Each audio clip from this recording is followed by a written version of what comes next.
국민 여러분 안녕하십니까. 공작관TV의 최수용입니다. 원근 각처에서 또 멀리 해외에서 이 방송을 듣고 계시는 모든 국민 여러분들께 감사의 말씀을 드립니다.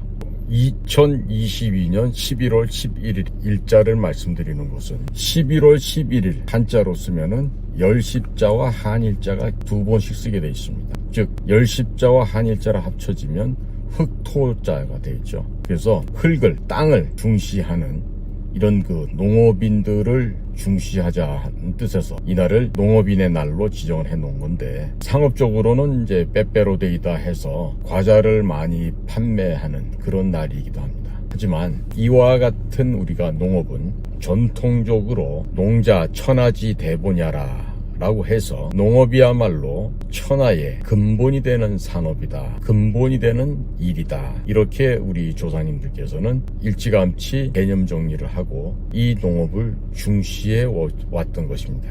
자, 그럼 지금 우리 대한민국은 식량 자급률이라는 것이 얼마나 될까요? 제가 최근까지 자료를 봐도 25%를 넘기지 못하고 있습니다. 자, 쌀은 남아도 온다고 하는데 왜 식량 자급률은 이렇게 낮은 걸까요? 현재 우리 이 조그맣다고 하는 대한민국에서 사람과 가축이 함께 먹어야 될 절대 필요량이 있습니다. 그 절대적으로 필요한 곡물은 옥수수를 1000만 톤, 또 밀을 400만 톤, 콩은 좀 신축성 있게 300만 톤 아래 위쪽으로 이 정도 규모로 수입을 해야만 대한민국 안에서의 인간과 가축이 함께 먹고 살 수 있는 것이죠. 자, 그럼 옥수수 한 가지만 볼까요? 1000만 톤에 되는 옥수수를 우리는 필요로 하지만 국내 생산량이 얼마나 되겠습니까? 1%는 안 됩니다. 매우 유감스럽습니다만은 현실이 그렇습니다. 밀은 또 어떻습니까? 우리의 전통적인 우리의 한국밀, 키 작은 우리의 난쟁이밀이라고 해서 드와프트 위트라고 하는데, 이 우리 한국의 전통적인 밀 재배라는 지가 너무 오래됐어요. 최근 들어서야 이제 약간 밀 재배 면적을 확대시켜 나가고 있지만, 밀 또한 국내 필요량의 98%, 97% 이 정도의 양을 수입을 해야만 하는 것입니다. 콩도 마찬가지예요. 콩도 우리 한반도와 만주 일원이 콩의 원산지이기도 합니다만은 우리 국가가 필요한 콩은 절대량이 부족합니다. 때문에 콩도 300만 톤 정도를 수입을 해야만 하는 그런 상황입니다. 자, 이와 같이 해외로부터 많은 곡물을 도입해야 되는 대한민국은 그러면 안정적인 이 곡물 수급망은 보유하고 있는 걸까요? 최근에 러시아와 우크라이나 간에 발생한 전쟁으로 인해서 저 흑해 연안에서 들어오던 밀, 특히나 우크라이나에서 생산해서 우크라이나가 수출해 오던 그 밀이 우리나라로 들어오는 길이 한동안 발이 묶여 있었습니다. 해서 6월 말 7월 말 되었을 때 부산항에 밀을 쌓아놓는 창고에는 거의 밀이 바닥이 나는 그런 상황이 되고 말았습니다. 자, 우리는요 1000만 톤, 몇백만 톤 이렇게 얘기하면 얼마 안 되지라고 생각할 수 있는데, 실제로 항구에 가보면은 이런 곡물을 실어나가는 선박을 우리 벌크선이라고 하는데, 이 벌크선의 기본적인 스탠다드 크기는요, 파나마 지역에 설치되어 있는 파나마 운하, 그 파나마 운하를 통과할 수 있는 최대 선정량을 그 크기로 맞춰서 기준으로 삼는데, 그래서 그러한 벌크선은 파나맥스급이다 이렇게 얘기를 합니다. 자, 그런데 1000만 톤 하면요 6만 톤이 최대 적재량입니다. 혹은 6만 5천 톤을 실을 경우도 있는데, 그럼 6만 톤을 실었다고 우리가 가정했을 때 1000만 톤 하면 몇 번을 왔다 갔다 해야 됩니까?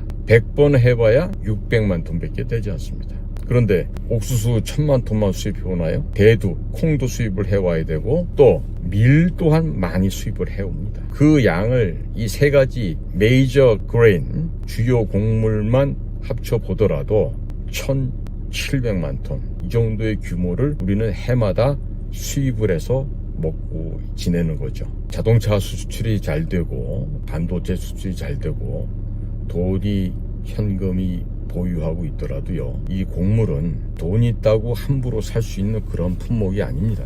특히나 이 곡물과 석유, 이러한 것들의 국제 시세는 강대국들이 잡고 있지만, 특히나 곡물은 시카고에 위치하고 있는 CBOT, 시카고 보드 오브 트레이드라고 하는 이곳에서 선물 시장으로 곡물들이 거래가 되고 있습니다. 자, 이 옥수수가 왜 이렇게 많이 필요하겠습니까? 가축들의 사료도 필요하고 짜서 기름으로도 씁니다. 미국에서는 옥수수를 짜서 에탄올을 만들죠. 그리고 이 에탄올은 휘발유와 섞어서 비교적 저렴한 비용으로 주유소에서 기름을 주유할 수 있게끔 그 막대한 양을 국가에서 주도하여 에탄올 산업을 장려하고 있는 것이 현재 사실이기도 합니다. 물론 콩을 짜면 콩 기름이 나오지만은 그 찌꺼기로 남는 대두박, 소이밀이라고 하는데, 이 대두박은 가축들, 특히나 닭, 돼지 이런 가축들을 먹여서 비육하는데 최고의 영양 사료제입니다. 물론 옥수수도요, 에탄올을 제거하고 난 DDGS라고 하는 남는 침전물이 있는데, 그 물질도 가축들의 최고급 단백질 영양제로 쓰여지고 있습니다.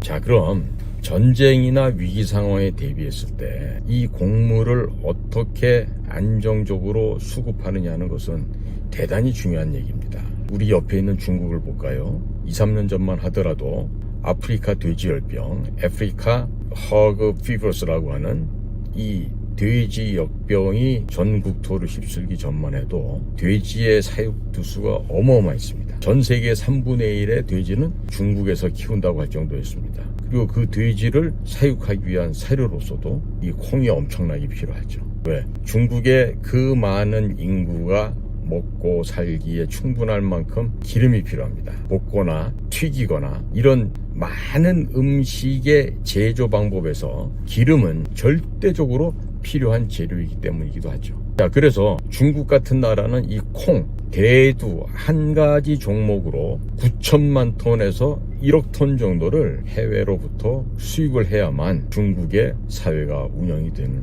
그런 상황에 지금 되어 있습니다. 중국 역시 생활이 나아지고 발전하면서 낙농 제품, 유제품에 대한 수요가 급증을 했고, 그로 인한 가축의 사육도 필수 불가결하게 뒤따를 수밖에 없었죠. 자, 지금 우리가 무기를 가지고 국가 안보를 지켜나간다라고 단순하게 생각할 수 있겠지만, 실상은 가장 무시무시한 무기는 바로 미사일도 아니고 핵폭탄도 아니고 식량이라고 저는 감히 단언합니다. 제가 중국에서 근무하면서 중국의 여러 가지 현황을 접할 기회가 많이 있었습니다. 그 중에서도 특히 제가 관심을 가졌던 것은 농업 분야였었는데, 중국 공산당 정부도 국가의 첫 번째 국가 정책을 농업에 두고 있습니다. 즉 삼농 정책이라고 하여서 농업, 농민, 농촌 이 세 가지 요인을 국가를 구성하고 유지 발전시키는 기본적인 요소로 국가에서 규정을 하고 있고, 또 식량의 증산에 국가적인 노력을 기울이고 있죠. 하지만 그들은 아직도 각각의 품종에 대해서, 즉 밀이면 밀, 쌀이면 쌀, 옥수수면 옥수수 이런 품종에 대해서 비약적인 증산을 아직도 이루어내지 못하고 있습니다.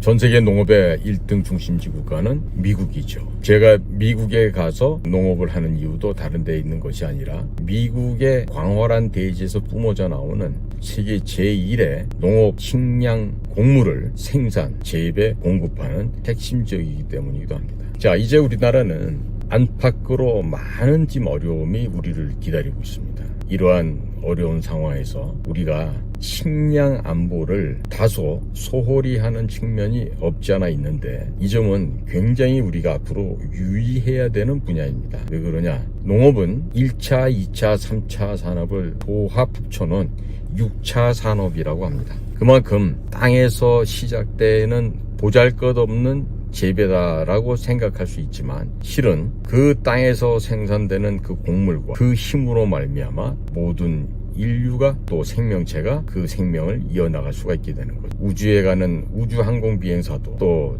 최첨단의 길을 걷는 AI 기술자들도 밥 안 먹고 빵 안 먹고 살 수 있겠습니까? 식량이라고 하는 것은 가장 인류 생활의 원천이 되는 부분입니다. 그래서 앞으로도 이 나라에서 식량을 어떻게 안정적으로 수급을 할 수 있을 것인가라는 문제는 핵무기로부터 이 나라를 보호하는 것만큼이나 중요한 일이라고 하겠습니다. 곧 이어서 말씀을 이어가도록 하겠습니다.